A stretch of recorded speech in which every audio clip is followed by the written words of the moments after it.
because all our models are based on the idea that investors are rational, markets are efficient, and therefore all problems can be solved using something like a modern portfolio theory approach, black box approach. But we are finding out more and more that not only are markets not efficient, most investors are irrational when it comes to making money decisions. And Dick touched on that briefly, that people are not rational when they make money decisions. And in fact, our emotional makeup are not only psychological, but he said psychological in groups. I like to think of that as sociological. We also make economic decisions sociologically. For example, the austerity you see around today because of low jobs and so on, it's a social phenomenon now, and it affects the economy as a whole. So it's psychological issues, sociological issues in economic decision making. And it's simply not like just numbers. We can't just crunch numbers and say, hey, this is the best stock or this is the best portfolio.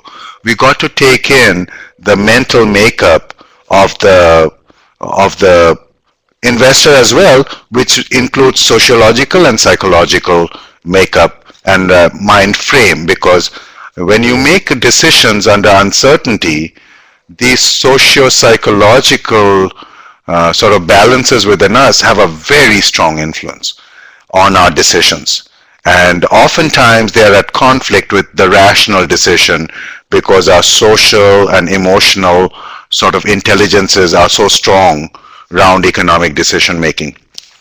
Further, it's not just social or psychological, it's also neurological. In this course, we will explore the relationship between mental health and financial health, because personal finance, financial advisors are nothing but financial health practitioners. So there is a very strong connection between financial health and mental health. And if you don't have good mental health, it will go into the body. So it's financial health, mental health, and physical health. The connection, the neurological connection between the three, and there's a paper that we are going to get into it sort of looks at the relationship between how secure people's retirement income plans are, like how fixed their annuities are in retirement, whether they're social security annuity or annuities bought from companies, fixed annuities, not variables. How secure is your income stream expected in retirement for distribution? The more fixed they are, the more comforting it would be to a client, because they know every week, 2 weeks or a month the check will arrive, exact amount. And what we find in the study is that the relationship between having a fixed retirement income plan and the number of mental depression symptoms, there's a strong correlation, inverse correlation. The less prepared you are for a secure financial lifestyle with a fixed payment scheme, the more mental problems you're going to have. And that's a very good one-to-one connection between financial health and mental health. So we'll explore that. So going beyond, I hope you guys can hear me, because I keep seeing you guys typing the same thing. All right, anyway, sorry, pardon the interruption. Yeah, so the main idea here is that it's important for us, especially at this juncture in the global economy, to depart from this idea that everything is done rationally. Utility theory, investment behavior, investment theory, everything is rational, and we don't need any of this stuff. That needs to come to an end right away. We need to start exploring alternate methods of investment which are based on heuristics but are much more tuned in with a human behavior and investment decision-making behavior or retirement decision-making behavior. Wherever you're making the money decisions, what is the behavior? And that behavior is also emotional, psychological, social, and neurological. And this is a class to explore that. You will see lots of stuff with financial literacy issues with your clients. So this is a big class on the importance of educating your clients soundly. All right? Importance of educating your clients soundly on the behavioral issues that make it difficult for both client and advisor to work together. And if you learn this thing well and you appreciate it, you should have the power to educate your clients before the fact of how things turn out in the markets and the economy, because you are so much more better equipped to talk about things that they can relate to. And you'll see that a lots of stuff. All right. So that's the intro. You can see this is a big passion. I have lots of research projects. I would encourage all of you to, if you are interested in the subject, to contact me to do research work together. You have a big paper in this class, and I have already talked with Dick, Professor Wagner, that those papers are great papers for publication. If you can write a really good paper, we will give you feedback.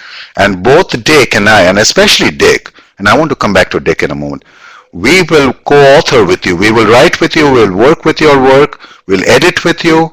We will find the magazines. We'll send the articles. We'll get you printed and published in national journals. That's what this class is about. It's a seminar class. It's not very structured. And we'll get to that when we get to the syllabus. It's a very seminar level class. So there's a lot of independence that you will get in this class to explore stuff in depth. And it's all going to be about these issues. And I do hope you are hearing me, because I would like to see at least one or two papers from this class getting published in national journals. I can tell you up front that that's very easy, because right now in October, in the Retirement Management Journal, Brian Barkley and myself have a paper in October 2011, Retirement Management Journal, and Brian was a first student in this class with me, in this behavioral class about a year ago or a year and a half ago when I first taught this class. And he wrote a paper, then he and I worked for about a year together on getting the paper ready. We submitted it to the journal. It was published this October. Now Brian is going to get reprints, put it in his portfolio for his clients to see. And that's the level we want you guys to be at, and that's the level this class is going to be. I can see Professor Wagner's back. Yeah, absolutely. I want you to be in that mode, that this is a research-oriented class. It's a seminar class where you're going to explore ideas and do research on behavioral aspects of financial decision making. Okay? All right. Do you have any questions, anyone? And you'll have to type, because I can't give you speaking privileges. Any questions? Thank you. Thank you. Hello? All right.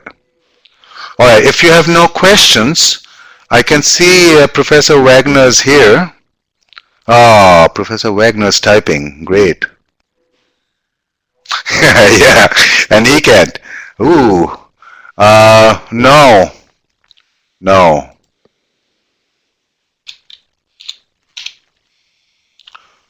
Let me see.